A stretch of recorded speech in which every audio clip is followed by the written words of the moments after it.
Hello friends, आज की इस वीडियो में हम बात करने वाले हैं जर्नल एंट्रीज़ के बारे में। तो आइए सबसे पहले हम क्वेश्चन देख लेते हैं कि हमारा क्वेश्चन क्या है। आइए हम सबसे पहले क्वेश्चन देख लेते हैं।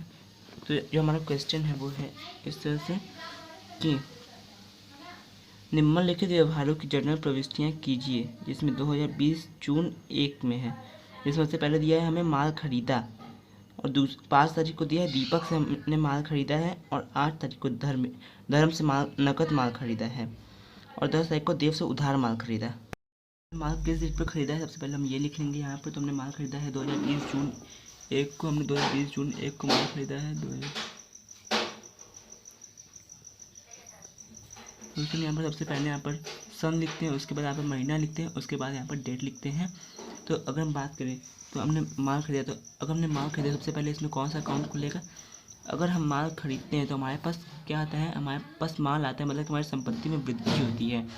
और माल को हम कभी भी स्टॉक नहीं लिखते हैं या गुड्स नहीं लिखते हैं, ठीक है। तो जब भी हम माल को खरीदते हैं तो हम उसे परचेस अकाउंट करके लिखते हैं। तो हम यहाँ पे लिखेंगे परचेस का अकाउंट डेबिट,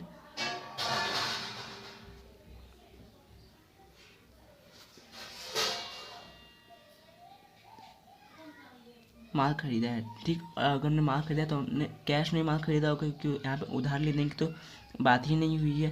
तो अगर हमने नकद माल खरीदा है तो हमारे पास से कैश जा रहा है, और जब भी हमारी संपत्ति में कमी आती है तो हम उसे क्रेडिट करते हैं, ठीक है। और ये कितने का हमने माल खरीदा है, 12,000 का हमने माल खरीदा है, 12,000 का।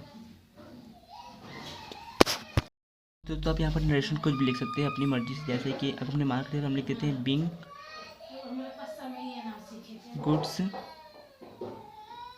Purchased, Bing goods purchased. तो दोस्तों अब हम यहाँ पर अपनी दूसरी एंट्री देखते हैं। तो दूसरी एंट्री में हमें डेट दिया है 5 तारीख का, तो यहाँ 5 तारीख लिखेंगे।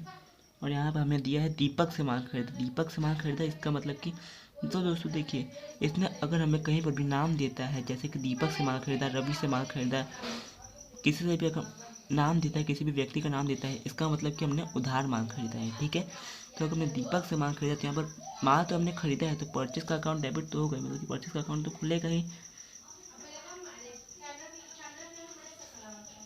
लेकिन इसके साथ में कैश का अकाउंट नहीं खुलेगा। क्यों? क्योंकि यहाँ पर हमने उधार लेन देन किया है। तो अगर हमने उधार लेन देन किया है तो इसके साथ में दीपक का अकाउंट खुलेगा, टू दीपक का अकाउंट, टू दीपक का अकाउंट। यहाँ पर हमें अमाउंट कितनी दी है, यहाँ पर हमें अमाउंट 27,000 दिया है, यहाँ पर 27,000 लिख देते हैं। हम अपनी तीसरी एंट्री देख लेते हैं। तो तीसरी एंट्री हमें 8 तारीख की दी है, तो हम देख लेते हैं इसकी 8 तारीख को क्या एंट्री दी है।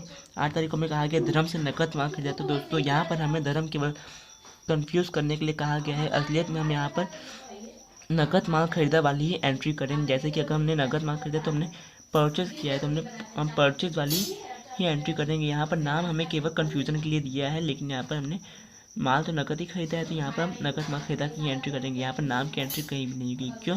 क्योंकि यहाँ पर हमने केवल नकद माल खरीदा है, तो यहाँ से हमने नकद माल खरीदा, तो नकद माल खरीदने पर कैश दे दिया। यहाँ पर हमें अमाउंट दिया है 6,000 का, हमें अमाउंट दिया यहाँ पर, तो हम यहाँ पर अमाउंट लिख देंगे 6,000। और यहाँ पर हम इसकी नरेशन लिख देंगे being goods purchased in cash, being goods purchased. आइए दोस्तों हम फटाफट से अपने बात कर लेते हैं अपनी चौथी एंट्री के बारे में। तो चौथी एंट्री हमारी दी है 10 तारीख की दी है, जिसमें हमने देव से माल खरीदा है। तो दोस्तों ये भी हमारी दूसरी एंट्री की तरह ही है, देव से उधार माल खरीदा है, ठीक।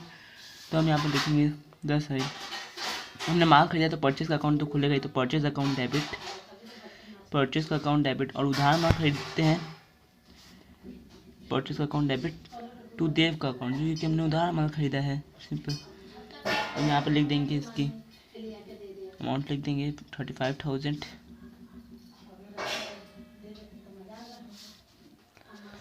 भाई हम इसका टोटल कर देते हैं। उससे पहले हम यहाँ पर नरेशन लिख देते हैं। तो हमने बीइंग गुड्स परचेस्ड टू देव। तो दोस्तों यहाँ पर नरेशन हम क्वेश्चन में से देख कर भी लिख सकते हैं, बस उसके आगे बीइंग लगाना ज़रूरी होता है, ठीक है, ठीक है। तो अब हम जोड़ते हैं, तो हमें सबसे पहले दिया है 12,000, 27,000 एंड 6000, 35,000, तो इन सभी का टोटल होगा दोस्तों 80,000। तो लिख लेते हैं 80,000। और दोस्तों यहाँ पर हम जब भी करेंगे तो इसमें डेबिट और क्रेडिट साइड का जो अमाउंट है वो हमेशा इक्वल आना चाहिए, ठीक है।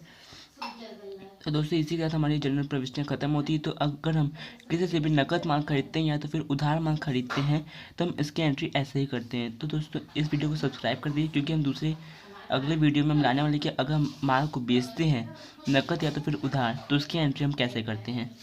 ठीक है दोस्तों, तब तक के बाय बाय।